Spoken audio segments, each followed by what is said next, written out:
It's the Scotty Myers Show. Hello there. Welcome to this week's edition of the show. Of course, I'm your host, Scotty Myers, back from a little vacation. Took some time, went back down to Disney World. Talk about that in a second. We're also going to be covering Sonic 2 this week. Moon Knight has debuted. Of course, we have to talk about that. Obi Wan's delayed, and lots of weird things going on between Warner Brothers and DC and Ezra Miller. We will get into all of that. But if you are not following us on our social media channels yet, well, I would recommend you do that. It's not required, but hey, it's nice. The Scotty Myers Show on Facebook and Instagram, at Scotty Myers on Twitter, is where you can find us on social media. So the Disney trip was fantastic.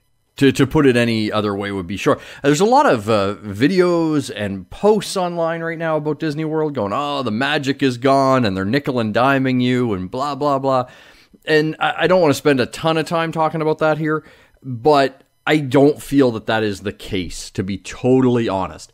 There have been some changes. There are a few more things that cost more money, but I don't feel like it's an excessive amount. And I never felt like I was being, taken for every penny that I could give them on this trip. So I don't agree with those statements when I see them online, and they pop up a lot. It seems to almost be a trend online now to have a bit of a Disney hate on, and I don't know. To me, it's still magical. I had a fantastic time, and the new rides that they had since the last time I was there, like the Remy's Ratatouille Adventure and Mickey and Minnie's Runaway Railroad, those are two great rides. Remy is super cute. Definitely more of a family ride. As a guy that likes a bit more thrill rides, I rode it once on my trip, was like, okay, I'm good. I don't need to ride again. I'll ride it the next time I go down. It wasn't a repeat like, Millennium Falcon or Rise of the Resistance or Tower of Terror or anything like that, but still super cute. And the Mickey and Minnie's Runaway Railroad is a blast. Like, that one is just, I don't know, something about it. Just really, really fun ride. So if you're headed down soon, you may want to check out some of those rides. Well, actually, there's another ride coming that you may want to check out, but we're going to talk about that when we get into the Marvel news. Sonic 2 has opened. I have not had a chance to go see it yet, but I did love the first one. And Sonic the Hedgehog 2 is having the best opening weekend right now ever for a movie based on a video game. The movie looks like it's going to take in about $71 million. And that is better than Fast 9's opening last year. And it definitely blows out of the water the $58 million that the first Sonic movie took in 2020. So great news for Sonic the Hedgehog. It's getting mixed reviews. It's fresh, but not certified fresh on Rotten Tomatoes. But I don't know. I'm down. It also has Knuckles in it, which is one of my favorite Sonic characters. So I'm excited to see Knuckles on the big screen. And sticking before we get into the Marvel news and Star Wars and DC and all that kind of stuff, some other things that are popping. It looks like HBO Max is developing a sort of It prequel series. Right now, I believe it's tentatively called Derry for the city, or the town, I guess, that It takes place in. And initially, it sounds like, oh man, they're just milking this for all it's worth. However, if you have actually read Stephen King's It book, there are entire segments of the book, because it's a huge book. Like it's bigger than most bricks. And but there are entire segments that talk about the history of Derry and when the It creature would spring up and the tragedies that happened in the town in the past. And I think doing a show based on that is fantastic. Like, there's a lot of stories to mine there that are already written. So it's not like you're relying on people to, create a new backstory or fill in gaps that were never meant to be filled in. This is stuff that King himself has already written. So I think it's a great idea, especially if you can link it to the current film. So if you can get Skarsgård back to play Pennywise and that, I think it makes even more sense. But I like this idea for HBO Max. Why not? People love Stephen King. They love It. And I think adding to the legacy and the lore of the character of Pennywise is a great idea. And it was something that worked very well in the books. Like, honestly, some of the flashback stories were some of my favorite parts of the novel. So to see those come to life would be really, really cool. And in some video game news, we got an announcement for Kingdom Hearts 4, which it looks beautiful. I watched kind of the announced trailer. Sora wakes up in a Japanese town. There's a giant creature, and then it kind of goes into a battle sequence. But it looks absolutely beautiful. Of course, Kingdom Hearts, the series that kind of mixes Final Fantasy and Disney and puts them together. So no real hint on what kind of worlds you would explore in this fourth iteration in the Kingdom Hearts series, but looking forward to the game nonetheless. The preview, like I said, looked really cool. I will get that up on our socials so you can check it out. Let's start with Marvel, shall we? Because they probably had the biggest news over the last couple weeks, and that was, of course, Moon Knight debuting. And I've watched both episodes that have been out so far, and I'm very impressed. My thoughts after the first episode was this could be the best thing Marvel has done so far. And that is saying a lot. They've had a lot of home runs, but I really loved the first episode. My one criticism of the first episode, and actually someone else that kind of echoed it to me, was if you had no kind of background for the character, which a lot of people don't because Moon Knight is a deep cut character, the first one kind of left you very confused. And I had a coworker say that to me. They were like, I watched the first one. It was all right, but I really felt like I didn't know what the hell was going on. And so, yeah, I definitely came at it, having a bit more of the Moon Knight backstory. Episode 2, I was not as in love with the first episode. So I might have to walk back my initial thought of this could be the best thing Marvel has ever done. And my main reason for that is, and I don't think this is spoilers because they've released posters of this costume and stuff like that, but Moon Knight has a couple of different looks, right? There's the kind of caped and hooded look, and then there's Mr. Knight, which is more of like a business suit, still has the mask, but more of a business suit attire. And my memory of Mr. Knight in the comic books was more of a detective style character, more suave, that type of thing. They turned, at least in the second episode, they turned Mr. Knight into a joke. And one of my overarching pet peeves about the Marvel Cinematic Universe is when they take really cool heroes and turn them into jokes. Thor is my exhibit A of this pet peeve of mine. But the fact that they did it with Mr. Knight, I was like, oh man, come on. Like, this show should not be shoehorning in jokes anywhere. It just shouldn't be happening. That's not what Moon Knight is about. And so that let me down a little bit in the second episode. Now, overall, I thought it filled in the story a bit more. So hopefully people that got through the first episode and felt kind of lost don't feel quite as lost after episode 2. I will say it does run the risk if by episode like 3, maybe 4, they haven't made people feel 100% filled in on the character. Some people may bail. That would be a worry I would have. But I am enjoying the show. I think it's fantastically done. Just a couple of little nitpicks. Oscar Isaac's British accent still is pretty rough to listen to too. So that's a little bit of a pain in the butt. But I do like it. I am on board for Moon Knight. I love the character. So really hoping that it continues going on. I hope it gets back to episode 1 levels, but if it stays where it's at, it's still going to be a success in my mind. Spider-Man No Way Home just picked up an award. It won favorite movie at the Nickelodeon Kids' Choice Awards. Not much of a shock there, to be totally honest. Kids love that movie. What I find hilarious about that is kids that didn't see Tobey Maguire's Spider-Man think it's cool that he's in it. They have no frame of reference. Like, they really don't get it. But regardless, it was not a shock to see that No Way Home won that award. Black Panther 2, Wakanda Forever, is gearing up to get into production, and a rumor has come out. I think we've heard this rumor before, but it has resurfaced again, pardon the pun, about who the villain will be, and the villain could be Namor.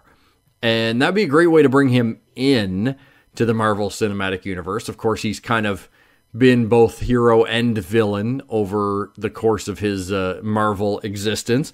I kind of still would hope that they would have went maybe Doctor Strange, because my only beef, I guess, when I think about it on paper is we've seen a lot over the years of Marvel heroes fighting Marvel heroes. And I know Namor kind of goes back and forth, but eventually I would say he's going to end up on the hero side. So again, we would have an entire film of a hero fighting a hero. And it's just kind of like, guys, we've seen this before. Also, I'm just getting incredibly impatient for Doctor Doom. So that's just me going like, just put Doctor Doom in there. I don't care. But it should be interesting to see Namor as the baddie in Black Panther 2. When I was briefly talking about my Disney trip a bit earlier, I mentioned new rides, and I said there's another one coming that you may want to plan your trip for, and that is Guardians of the Galaxy Cosmic Rewind. We actually have an opening date for it, officially. Cosmic Rewind will open on May 27th of 2022, so that's this year in really just over a month. We're going to get the new Guardians ride at Epcot. When I was there, I walked by. Things looked mostly done. The ship out front looked fantastic. The ride itself looks like it's going to be a blast. Basically, you get sent back to the beginning of time, like the Big Bang, and have to fix time going forward. It looks like it's going to be a really, really fun ride. If you're thinking of going to Disney for the opening of the ride, I have read that all annual pass holder availability has been booked for kind of the 27th and the days around it. That's because of that park reservation thing that you have to do now, where you basically book your first park and then you can park hop. But still, when I look at the calendar for regular theme park tickets, right now it is green, which means there's availability in all 4 parks. So you could get an Epcot reservation as I record this on April 10th for Epcot. Interestingly, Epcot is not available on May 23rd. And I don't know if word has gotten out. I haven't heard anything about an event or anything like that on the 23rd, but that is interesting that is the only park blocked out on that day right now. So we shall see what is happening at Disney as this gets closer and closer to the launch of Guardians of the Galaxy Cosmic Rewind. I do know there are going to be some annual pass previews, so if you're an annual pass holder, you may get an email saying, hey, come check it out. They're going to do some like cast previews, so employee previews, family and friends type thing. So if you have a family or friend that works at Disney, maybe start bugging them now. And I think they're doing some media ones as well. Hopefully I get an invite to one of those, because I do want to ride this ride. It looks really cool. Doctor Strange 2 is not that far away, and they're already projecting its box office. And right now it looks like it's projected for a pretty massive opening. Right now, early projections are $205 million on its opening weekend for Doctor Strange in the Multiverse of Madness. Multiverse has been a massive win so far for Marvel. I think I'm very excited to see Multiverse of Madness. I think my only nitpick with some of the latest posters that have come out for Doctor Strange 2 have been that Wanda is front and center. Like Scarlet Witch is the biggest character on the poster. And is this a Doctor Strange movie or is it a Scarlet Witch movie? You know, like if it's Doctor Strange, he should be the biggest character on the poster. I'm not saying she shouldn't be on there, but it is Doctor Strange in the Multiverse of Madness. I know she's going to factor in and have a big part, but it just seems like a little bit of, it's smart marketing, but it also seems a little bait and switchy, because let's just say she's not in it that much, but she's so prominently featured on the poster, it's a little off-putting. But at the same time, she's coming off a very successful show, so I can get why, marketing-wise, you would want to put her kind of front and center. But we'll see how that plays out. Right now, it looks like it's going to be a massive, massive hit, which we knew already, right? Like, Marvel hasn't hit the point yet where the movies are in question as to how they're going to do opening weekend. So that is a positive, though, that it looks like it's going to make so much money. Moving on to Star Wars. Of course, Star Wars Celebration is coming up in Anaheim, and they have announced a couple of channels. One is on The Mandalorian with Jon Favreau and Dave Filoni. It'll be interesting to see how much they tell us about what's coming for The Mandalorian. Maybe I know they're filming. Maybe we'll get like a little teaser. I wouldn't say a full-on trailer, but maybe a little teaser. And they also have another panel that I think is going to be super, super interesting. And the whole panel is just basically on the future of the franchise, which sounds really vague. But that's actually, it's an entire panel focused on the future of Star Wars. And that panel is going to take place on Thursday, May 26th. It's going to talk about the current crop of stuff that we know, like Obi Wan, Andor, The Mandalorian, and rumors are that we're going to get some announcements on new stuff that we don't even know. Like maybe some more info on Rogue Squadron, maybe some other show announcements. Should be a panel to watch. And again, that panel is the first day of celebration, Thursday, May 26th. So really, really cool there. If you are a fan of Fortnite and you've always wanted to be Darth Vader, your dreams are about to come true. Rumors are that the Dark Lord of the Sith is headed to Fortnite. No date on when that skin will be available. Obviously, what his axe will look like. It'll be his lightsaber, but I'm curious what they'll make his glider and things like that. So if you love Fortnite and you love Darth Vader, get ready to shell out some bucks for a Vader skin. And the biggest news in Star Wars in the last little bit, of course, we've been counting down to Obi-Wan after they dropped that amazing trailer on us. Now we have to wait a little bit longer. Thankfully, not much, but they moved Obi-Wan for some reason off the May 25th date and pushed it back 2 days to May 27th. Not really sure what the motivation was to do this. It's not like you can fix anything in 2 days. Whatever's shot at that point is shot and done. But regardless, they've moved it back 2 days, but to kind of make up for it, they're going to give us 2 episodes on the 27th. So that gives us 2 episodes of Obi-Wan to watch right away. But that also means that the series will get over quicker and wrap up quicker, which is a bummer because I have a feeling I'm going to absolutely love every minute of Obi-Wan. Switching over to DC, it's been almost 2 years since the end of season 2 for the animated Harley Quinn show, and we knew they were working on season 3. One of the showrunners has teased when we're going to get season 3 for Harley Quinn. He tweeted out, "I can't really say anything. I know the release date. Let's just say it rhymes with Shummer." So it looks like season 3 will be coming sometime this summer, which would be fantastic. And of course, that will be on HBO Max, as is a new show that's in development, if it gets to filming. But it looks like they're going down the road of Aqualad as an origin story for the character is in development at HBO Max. Charlize Theron is producing. Don't know if she'll have any involvement as far as acting goes, but Aqualad's kind of a cool character. He's gotten a kind of a recent kind of refresh, and the response has been very good. So a good time to maybe get Aqualad at least to the small screen, and then who knows, he could cross over and show up in Aquaman 3. Would make total sense. Of course, a lot of Will Smith projects have been shelved or at least put on pause after his incident, we shall say, at the Oscars. And a report came out from Warner Brothers that his Deadshot solo movie is still on the back burner. It was never canceled. And the report is that Warner Brothers is still kind of keen to make it if Will Smith wants to. But of course, now they need to wait and see what happens with Will Smith. I actually think this increases the chances that we get the Deadshot movie. And I know when you hear me say that, you're probably going like, how? Because right now it seems like nobody wants to put Will Smith in a movie. And I think that's part of the key, is his choices are going to be limited for the next little while until he kind of reestablishes himself and does the apology tour. His choices are going to be limited. And if Warner Brothers is like, hey, in a year or so, they're like, if you want to do the Deadshot movie, we'll do it now. Maybe they do it straight to HBO Max, which is probably something Will Smith never would have considered a month ago.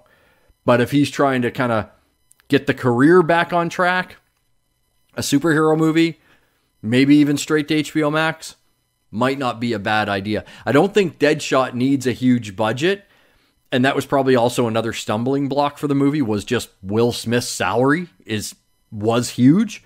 It won't be going forward, especially for a little while until he, again, reestablishes himself. So I think all those stars aligning could lead to a Deadshot movie maybe sooner than we initially even thought. I would not be amazed within a year that movie is officially announced, whether it's theaters or HBO Max. I just have a feeling that it's the type of project that might help him reestablish himself, and Warner Brothers and HBO might be willing to do it.